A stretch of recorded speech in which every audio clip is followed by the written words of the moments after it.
Chers membres d'Église et chers amis, bonjour.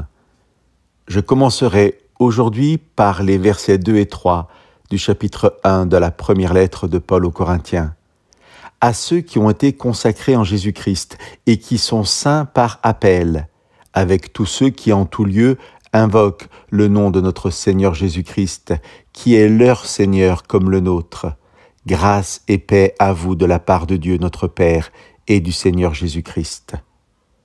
Voilà comment Paul caractérise les croyants de Corinthe, ceux qui ont répondu à l'appel de Dieu, qui ont initié une relation avec lui, qui ont fait de Dieu leur unique Seigneur. Et voici donc la bénédiction que Paul rappelle à ses frères et sœurs dans la foi. Grâce et paix à vous de la part de Dieu notre Père et du Seigneur Jésus-Christ. Et pourtant, Paul écrit aussi parce que beaucoup de choses vont très mal dans l'Église.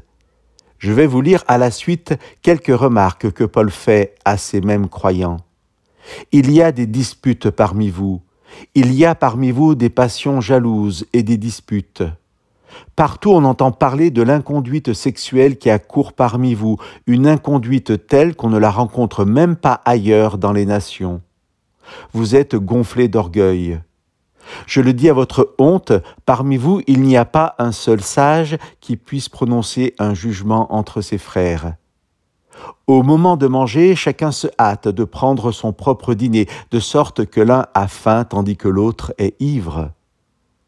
Chers amis, comment comprendre la bénédiction de Paul au tout début de sa lettre, lorsque nous prenons conscience de l'attitude des comportements des Corinthiens? Comment comprendre que Paul commence sa lettre par « Grâce et paix à vous de la part de Dieu, notre Père et du Seigneur Jésus-Christ » ? Sûrement pas comme la bénédiction de leurs nombreux péchés que Dieu ne peut accepter et que Paul va traiter avec eux pour les régler. Mais bien plus comme l'expression de ce que Dieu est et de ce que Dieu donne. Dieu est grâce et Dieu donne la paix. Il faut comprendre cette bénédiction bien plus comme l'antidote à tous les maux dont souffrent les croyants encore si jeunes dans la foi, comme le fondement sur lequel ces enfants de Dieu pourront s'appuyer fermement pour accepter que l'Esprit de Dieu travaille à son œuvre de transformation dans leur vie. Chers amis, nous ne valons pas mieux que ces Corinthiens, et Dieu ne supporte pas plus le mal aujourd'hui qu'hier. Mais ce mal, Dieu le porte, parce que Dieu nous porte avec le mal qui est en nous. Mais par Jésus-Christ, Dieu nous fait la grâce de la paix et du salut. Cette grâce, cette paix, ce salut sont puissance de renaissance, de transformation.